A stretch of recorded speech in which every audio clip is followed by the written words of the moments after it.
Lord Kapila is instructing in the Sankhya philosophy. Sankhya means to analyze. So by analyzing everything that is around us, we can come to the conclusion of devotional service if we are able to analyze properly with guidance from enlightened souls. If somebody adopts the process of analysis and speculates, then everything is spoiled. The scriptures are clearly explaining, by speculation over a very, very long period of time, one may be able to distinguish spirit from matter. But it takes a very long time. Even if one is successful in analyzing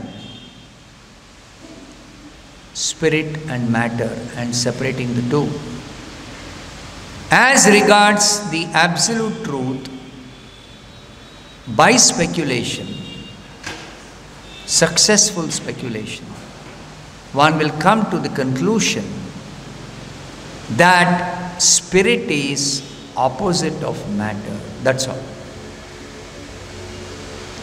So, with this conclusion, since we see so many material forms, the conclusion due to speculation will be spirit is formless.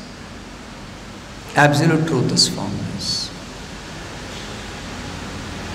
So this method of speculation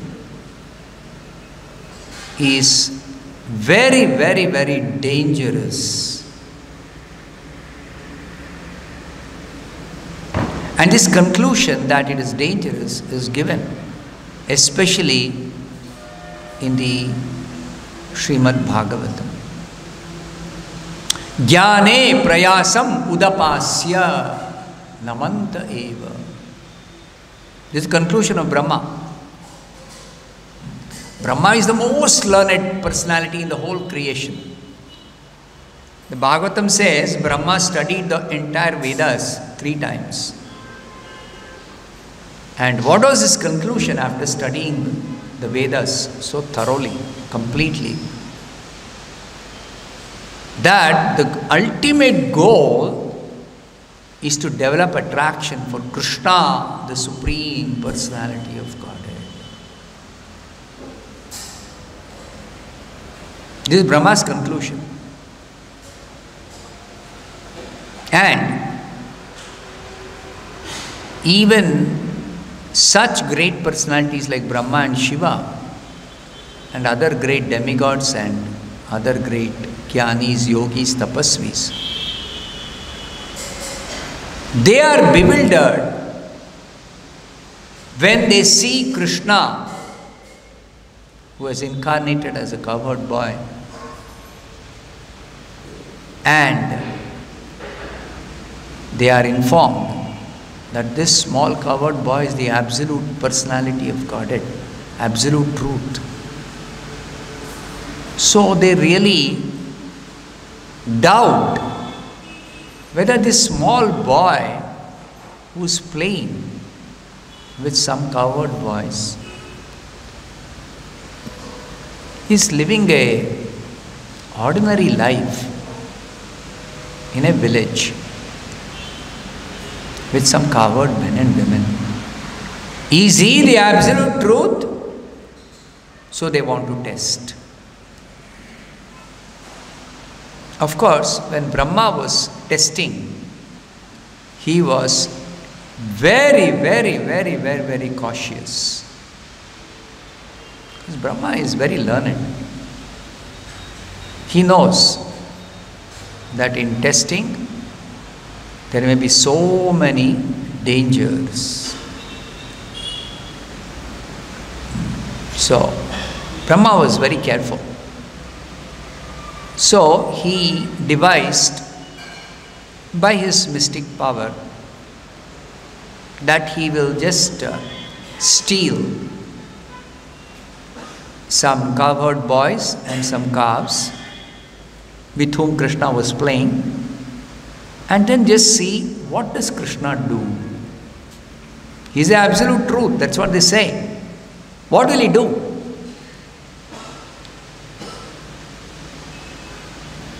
So he did that, and he just took away the calves and the cowherd boys for one moment. But one moment of Brahma's time scale is 1 year on this earth planet. He just took them away for one moment. You see, this is also a handicap for Brahma. He wants to take away for a very brief time, but on the earth, the time scale is different. Brahma cannot operate on the time scale on the earth. He has to operate in his time scale. See, even though Brahma has got mystic power, which is much more than the power, mystic power possessed by everyone else in the entire creation. But there are limitations to using this mystic power. He has to operate in his time scale. So, when Bhagavatam describes, he took away for a moment. On the earth, that one moment of Brahma is a different time scale, 1 year. But for Krishna, there is no difference between one moment, 1 day, 1 week, 1 month, 1 year, or even a lifetime of Brahma. There is no difference. Why? Because Krishna is always situated in his transcendental platform. See, please understand the difference between situating oneself on the material platform and the spiritual platform. On the material platform, one is completely bound up by the material laws. One cannot transcend the laws while on the material platform. Not possible. So Brahma on the material platform, he is trying to test who is Krishna. So on his platform as Brahma, he has to operate in his time scale. Because he is very careful. I will only hide these cowherd boys and calves for one moment. Because he is afraid. If Krishna, that cowherd boy is absolute truth, it will be a very big mistake, blunder. It will be a great offense. Brahma doesn't want to offend the Supreme Lord, the Supreme Absolute Truth. He is in knowledge of the Absolute Truth. Not that he is ignorant. No, he is having knowledge.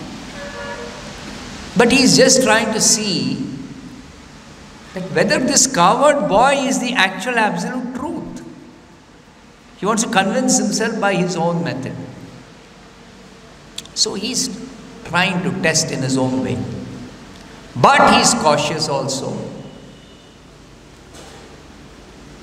So he doesn't realize that actually, if I hide these cowherd boys and calves for one moment, on the earth 1 year would have passed. That he is not realizing. It's a long time on the earth. So this he realizes after his whole testing is over and Krishna has revealed who he is. to Brahma. So then he offers wonderful prayers.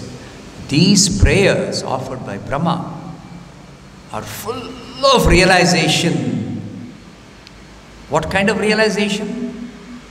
Not the kind of realization what one will get by any other method of self-realization. It is the realization one can get only by executing devotional service. This is Krishna's mercy on Brahma. That Brahma is getting this realization while testing who is Krishna. And such realization is possible only by Krishna's mercy. Now why is Krishna giving this realization to Brahma even though Brahma is actually doing some testing? That is because actually Brahma is a pure devotee of Krishna. Brahma is a pure devotee of Krishna. So through Brahma, Krishna is actually instructing all of us. Who is Krishna? This is very important. The whole Vedic literature, the ultimate philosophical essence of the entire Vedic literature is who or what is the self, Atma.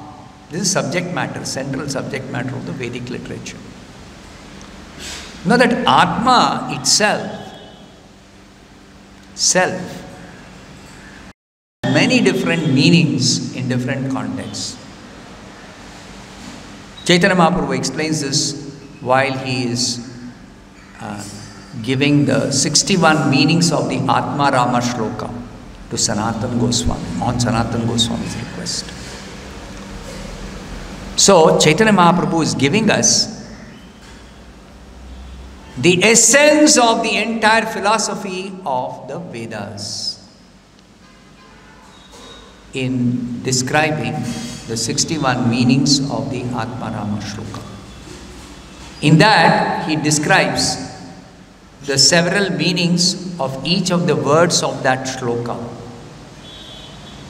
Atma, Aramaha, Atma Ramascha Munayaha, Nirgrantha, Api, Urukrame, Kurvanti. Chaitanya Mahaprabhu goes to the extent of even giving the meaning of why that word cha has been used, why the word api has been used.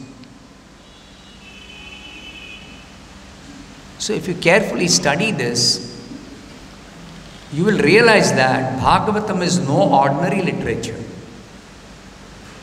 It is not even comparable to the entire original Vedas.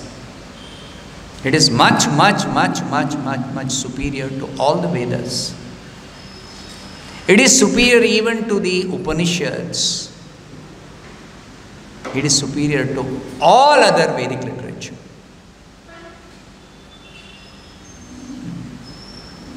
That's why the Bhagavatam has been described as Nigama Kalpataror Galitam Phalam. So Lord Kapila is presenting the Sankhya philosophy, especially because there are some people who are intellectually inclined to realize the absolute truth by analytical study. So for them, Lord Kapila is very kind to guide them properly. So after analyzing what is matter and what is spirit, the conclusion that one should come to is perfectly presented by Lord Kapila. So after the previous chapter, fundamental principles of material nature, the next chapter, understanding material nature. See, analysis means what does it contain, consist of, this material nature or material energy or matter? Thorough analysis has been done by Lord Kapila. But how to understand what are these different elements of material nature? What are the different interactions that is going on in material nature? How to understand this? So there is a chapter called Understanding Material Nature. Because the speculators, after analysis, they understand in their own way by their speculation. And because we are very, very tiny spirit soul, our abilities are limited. Our comprehension or our analysis, power of analysis, cannot be extended to come to the right conclusion about the creation itself or the purpose of this creation or the real proper understanding of this analysis of material nature or matter. Because this is one of the energies of the absolute truth, this material nature or material energy. It is unlimited and hence achintya, inconceivable for all of us. All this is very nicely explained in Chaitanya Charitamrita by Krishnadas Kaviraj Goswami. He says that which is inconceivable, you can never realize such truths, inconceivable truths, by logic. Achintya khalu ye bhava tamsna tarkena yojayet. You can never realize, never understand, never fathom that by logic. So tarko apratishtaha. Give up this business of logic. So Lord Kapila is explaining directly. Of course, it is presented as a conversation between Lord Kapila and his mother. His mother, being a pure devotee, is asking the relevant questions.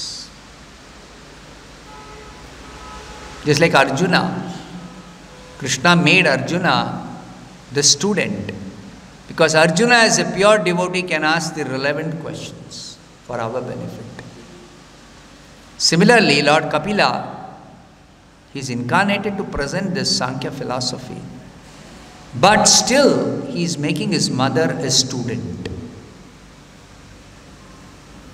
And because she is a pure devotee, she is asking the relevant questions. Even Shukadev Goswami, out of compassion for the suffering humanity, he wants to present the Srimad Bhagavatam. He wants to speak the Srimad Bhagavatam. But he has made Parikshit his student. Why? Because Parikshit is pure devotee of Krishna. What does this mean?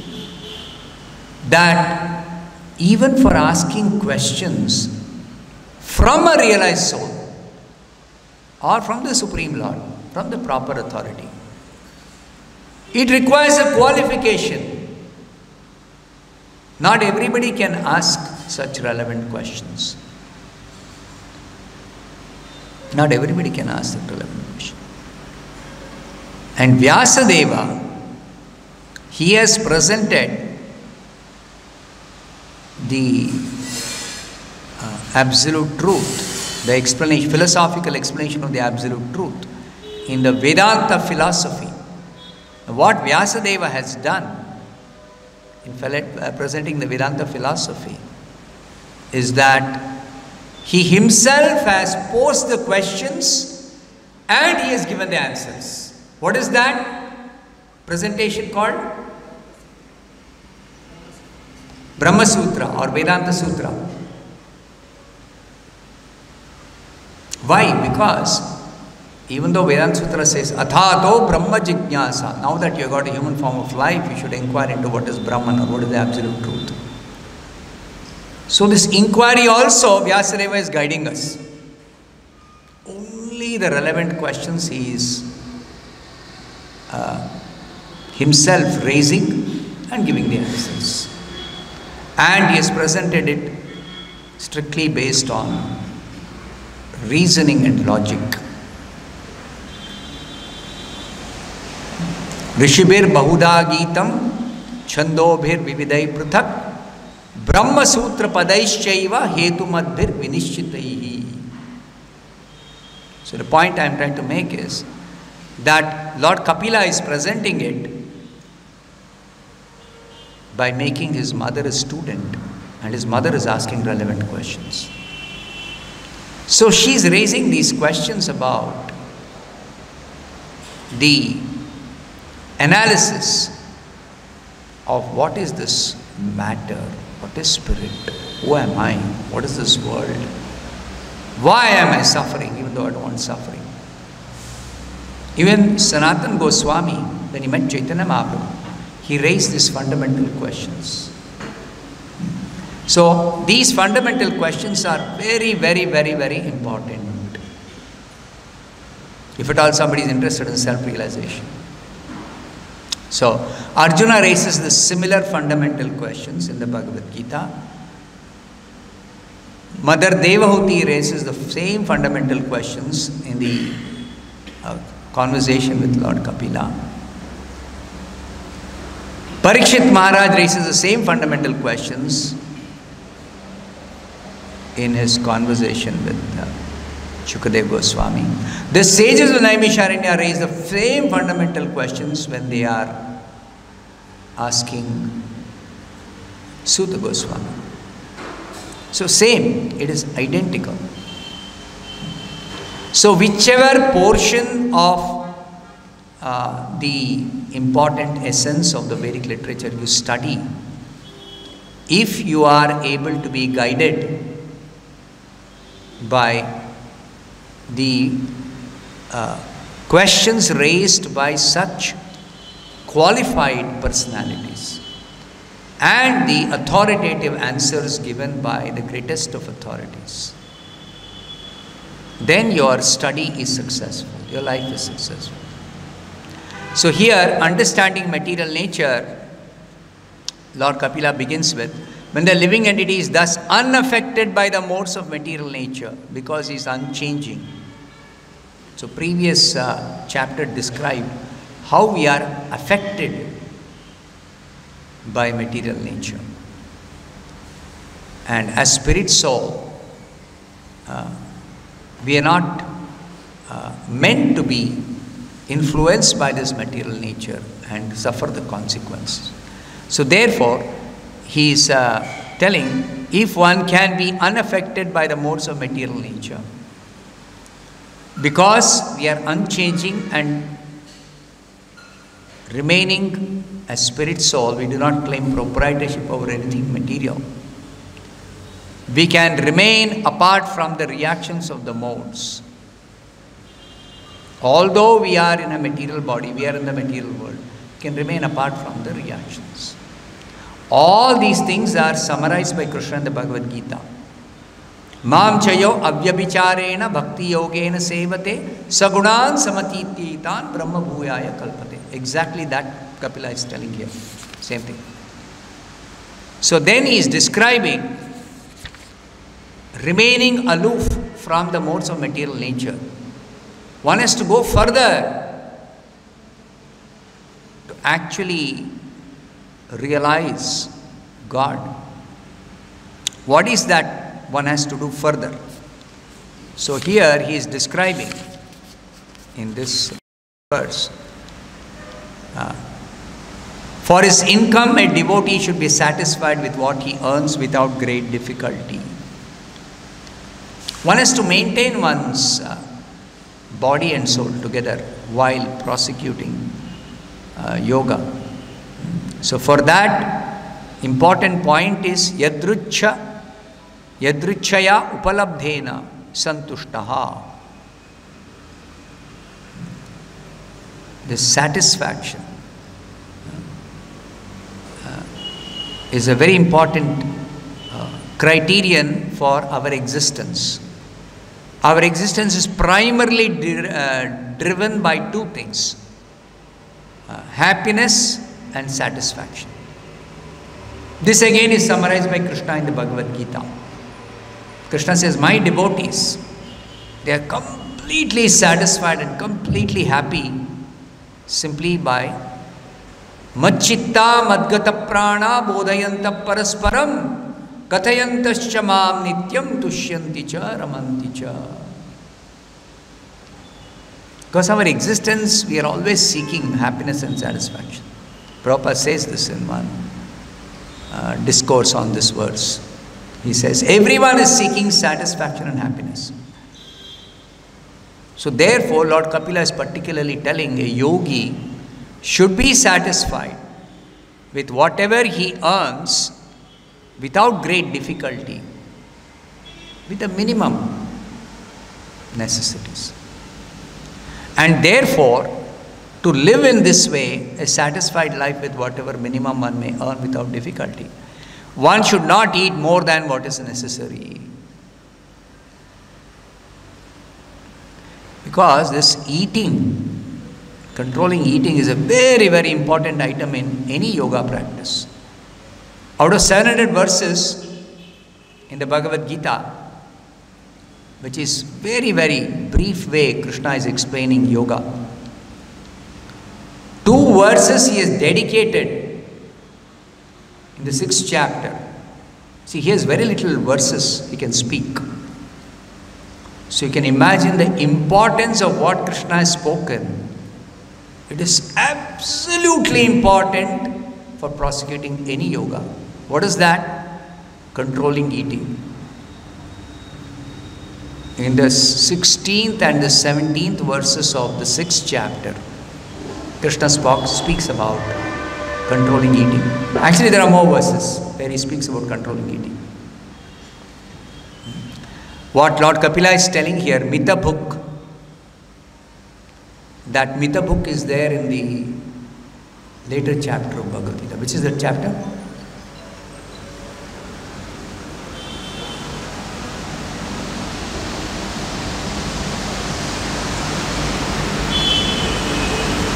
'18th chapter. Quickly open 18th chapter. 51, 52, 53.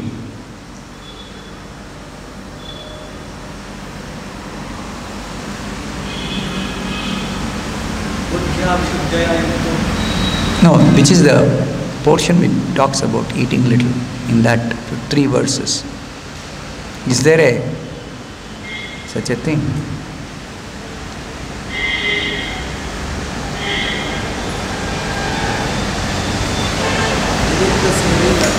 Lagvashi. Same thing. My point is that more than 2 places, already 3rd place I discovered. There is one more place. Krishna talks about eating less. That the 2 verses, 6th chapter. Na atyat ashnatastu yogosti nachaikantam anashnataha. One cannot practice yoga if one eats too much or eats too little. Therefore, this controlled eating is a very, very, very, very important item in yoga practice. Whichever yoga one may be practicing. Sankhya yoga or Hatha yoga or Karma yoga or Jnana yoga or any yoga. So eating little, not eating more than what is necessary. It doesn't say completely make eating 0. No. That's why Krishna says, you eat too little, also you cannot prosecute yoga. Because eating too little means you cannot maintain the body. If you totally stop eating, you cannot maintain the body. Of course, in Ashtanga Yoga practice, there is a possibility of completely cutting down eating to 0 by practicing yogasana, pranayama. Yogasana and pranayama. Pranayama particularly by some breathing exercises, the circulation of the pranavayu can be maintained without supplying food, without supplying water, without supplying air. Now we are all able to keep that pranavayu circulation for this body to work. It's like an electric current that is flowing through all the organs, and all these organs are working because of that pranavayu current. Okay? So if the organs have to work, the body has to work, the pranavayu circulation has to be properly maintained. So how are we maintaining, ordinary people? By eating some food, by drinking some water and breathing air, oxygen intake. But a yogi, because he doesn't want to even spend little time in anything other than meditation on the Paramatma in the heart, you want to completely become focused and fixed up in meditation on the Paramatma in the heart. So he cuts down eating and gradually gives up eating, living only on water. Dhruva Maharaj did this. So when Dhruva Maharaj stopped breathing, there was a lot of difficulty for the others, that the universal breathing itself became, universal air movement itself became stopped. Then Lord Vishnu intervened, and actually these are the pastimes of the Supreme Lord. Even through his devotees, the Lord performs his Leela. So a yogi can stop eating by practicing pranayama, but the goal is total absorption in the Supreme. That same absorption in the Supreme, if one is unable to practice this pranayama, it's not easy to practice pranayama, to come to this perfection of totally stopping eating and maintaining that pranavayu circulation without food, water or air. That's not possible for everybody.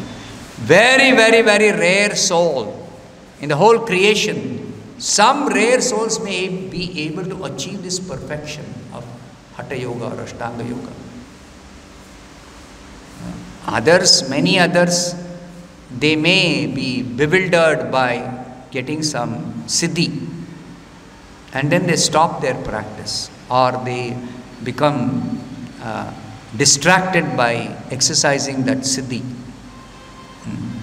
But a real yogi will not get distracted by siddhi, will go further till he achieves that total absorption in meditation on Paramatma. That's the perfection of Ashtanga Yoga. So here Lord Kapila is describing that cutting down eating, even for a Sankhya Yogi also, one who is analyzing, he has to cut down eating. Only then he can actually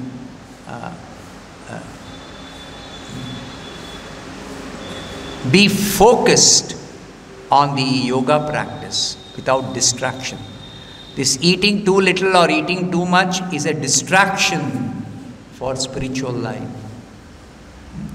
So Rupa Goswami also says in Nectar of Instruction, Upadeshamrita, for devotees who are practicing sadhana bhakti, you avoid atyahara, don't overeat.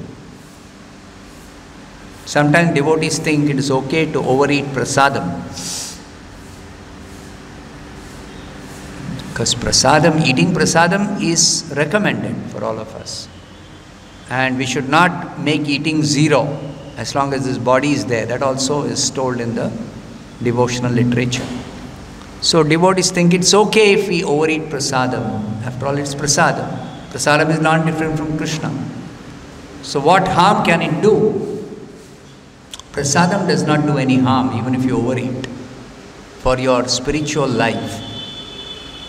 But overeating, while we have not become completely detached from the body, at that stage overeating can cause problem for our bodily maintenance. Bodily maintenance becomes disturbed. And when we are not detached from the body, if the body is not in proper working condition, it will be an obstacle for our executing sadhana bhakti. We all have experience. When our body is sick, can we nicely do whatever we are doing? No. That's called the neophyte stage. So neophyte stage, don't overeat, even prasadam. Actually, as regards eating prasadam, there need be no regulation or restriction at all, because prasadam is totally spiritual. Then why mitabhuk, lagvashi, atyahara you should avoid? Why does Rupa Goswami say? That is for the neophyte devotee.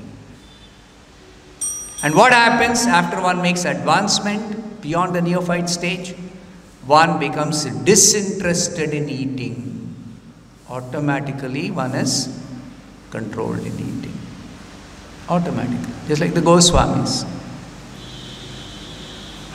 They were taking very little. Lagvashi. That is automatic for an advanced devotee. So till we become advanced, we have to restrict our eating, even prasadi, lagvashi. Then one should live in a secluded place. Secluded place means avoid association of non-devotees. And therefore seek out association of devotees. One should seek out association of devotees. And always be thoughtful. Thoughtful means the subject matter for thinking of the mind should be a definite one. That's the meaning of being thoughtful. What is the thought process that is going on? Because mind is always working. This Krishna reveals in the 6th chapter of the Bhagavad Gita. The mind is always active. Even when the body is resting at night, the mind is active. Mind is always active. Always active. So therefore, there should be some definite subject matter for the mind. Default, the mind will be always dwelling on sense objects for sense gratification. So you controlling the mind means not letting the mind dwell on sense objects. So the subject matter for the mind should be Krishna. So think of Krishna. Krishna summarizes this most confidential instruction. Manmana, 9th chapter, 34th verse, 18th chapter, 65th verse. Same instruction. Most confidential and topmost instruction. Always think of me. Krishna says Manmana. Literally it means think of me. But what does Prabhupada translate? That's why Acharya's translation is very important. Prabhupada doesn't translate, Krishna tells think of me. Always think of me. There should be no other subject matter for the mind other than Krishna. And therefore, Srila Rupa Goswami says, how to always think of Krishna? 64 different activities in sadhana bhakti. You should be performing one of those 64 activities only. 24 hours a day. Only engaged in activities of bhakti. So, activities connected with Krishna. So that Krishna becomes the subject matter of the mind always, remains always. So that's the way. You should be thoughtful, always be thoughtful, peaceful. Peaceful means the mind is not agitated by the prospect of sense gratification. This material world is Vishaya Sagaram. It's an ocean of sense objects. Anything we see is a sense object actually, because it has got one of the one or more of this sense characteristic. Anything material has got a form, or has got a taste, or has got some smell, something for the senses, no? And the senses are always looking for some enjoyment. So any damn thing, just like the kind of taste that the hog is looking for in eating, that taste can only be satisfied by eating rubbish.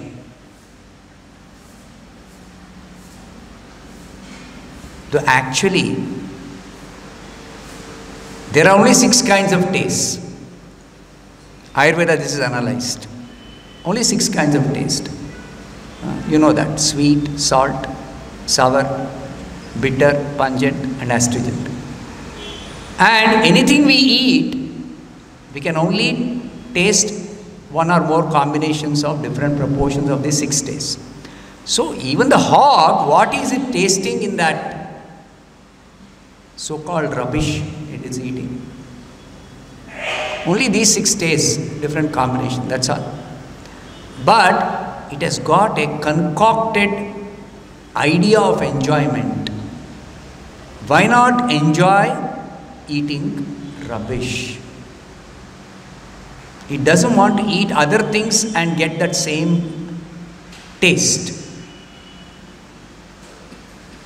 Just like people who eat non-veg, the same taste you can get by eating some vegetarian things.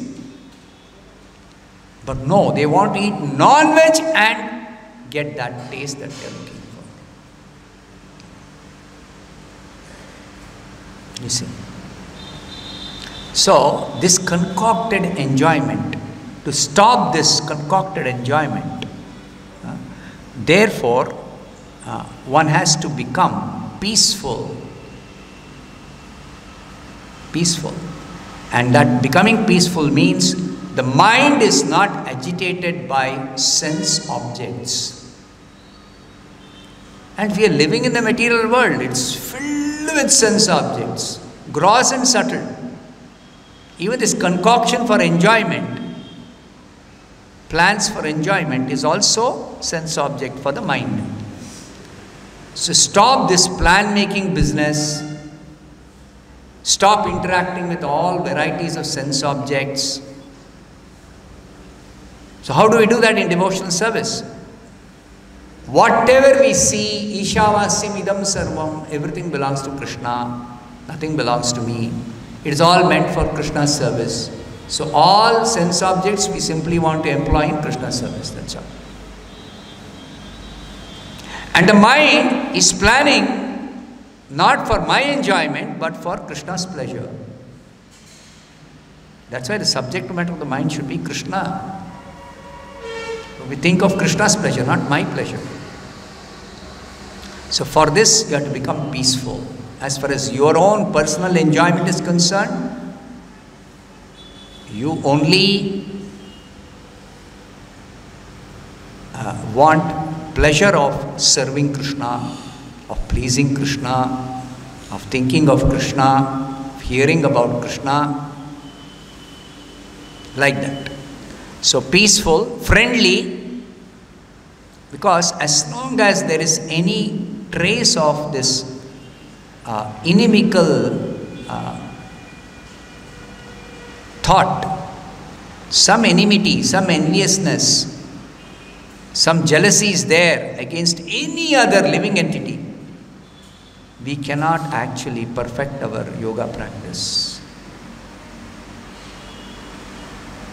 We have to become completely non-envious. Nirmatsaranam satam. Bhagavatam can properly be relished only by those who are nirmatsaranam satam. Devotees who are completely free from all envy. So we become completely free from envy when we are friendly, maitraha, towards everyone. And this is what Krishna tells in the, you can see these qualities mentioned by Krishna in the 12th chapter, 13 to 20 verses, the last part of the 12th chapter. and compassionate, karuna. Unless you show compassion upon suffering souls, you cannot attract the attention of Krishna, because that is Krishna's mission in this material world. Krishna's mission in the material world is compassion upon the suffering souls to relieve them of their suffering. So as a devotee or even as a yogi, one has to align one's thinking, feeling, willing, everything with Krishna's thinking, feeling, willing. This is the perfection of yoga. So if Krishna has got compassion for suffering souls, a yogi should also develop compassion for suffering souls. So he should be compassionate to other suffering souls. And Atmavan, one should be self-realized. Self-realized means convinced I am not the body, I am spirit soul. But what kind of spirit? Servant, eternal servant of Krishna, as Krishna's part and parcel. Eternally part and parcel of Krishna, eternally servant of Krishna. So this self-realized state is the perfect platform for practicing yoga to achieve perfection. I'll stop here. Srimad Bhagavatam ki Jai, Srila Prabhupada ki